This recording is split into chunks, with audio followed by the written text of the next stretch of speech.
Hello, I'm Melanie Scott, and I'm here to talk about The King of Masks.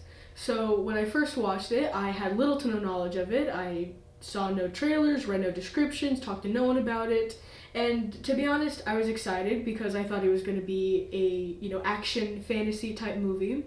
But after I watched it, I realized that that wasn't the case at all. Unfortunately, but it was still an amazing movie, and I would definitely recommend it to others. So, in this film, you'll find that no one is completely innocent, no matter how good the intentions are. And the protagonist, you'll find out in the beginning, he is a street performer. A street performer with an amazing talent that needs an heir to, pass these talents on to, he needs a new generation to pass it on to, so then it keeps passing on to each new generation.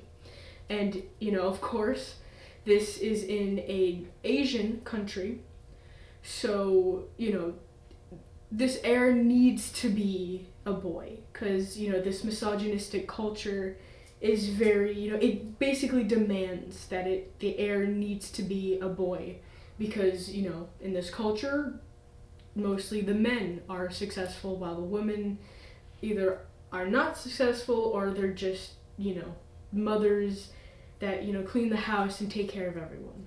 They're the homemakers. So I think that the main protagonist definitely represents someone that's trapped inside this very strict misogynistic, culture or society that has all these strict rules that you must follow, without change, or else you won't be successful within this society.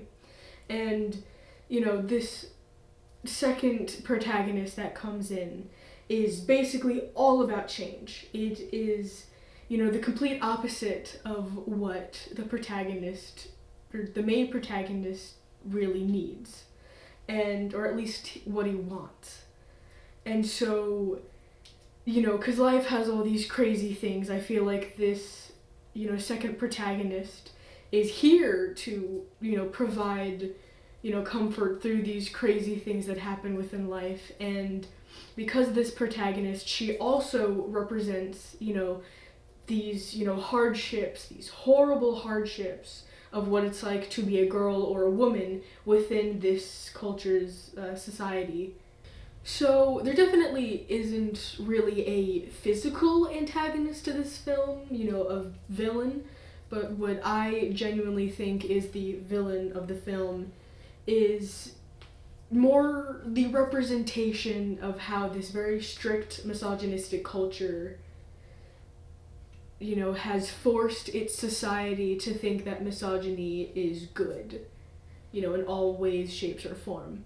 And, it's very much represented by, the society's lack of wanting or needing to change, no matter, how badly people are treated. So as this film progresses, you see that there's this bond between, both protagonists that shifts in good and bad ways because of decisions made by these protagonists throughout the film. And, they both go through these hardships that are given to them by this strict misogynistic society that they live in. And, of course they do overcome them. And, altogether, this is an amazing film, and I do suggest that you watch this. Whether you'd like to learn about, such hardships of being a girl or a woman in a strict misogynistic society, or if you just, like to watch an amazing film. Thanks for watching my review on The King of Masks. I'm Melanie Scott from Critiques with Melanie Scott, and I hope you enjoyed.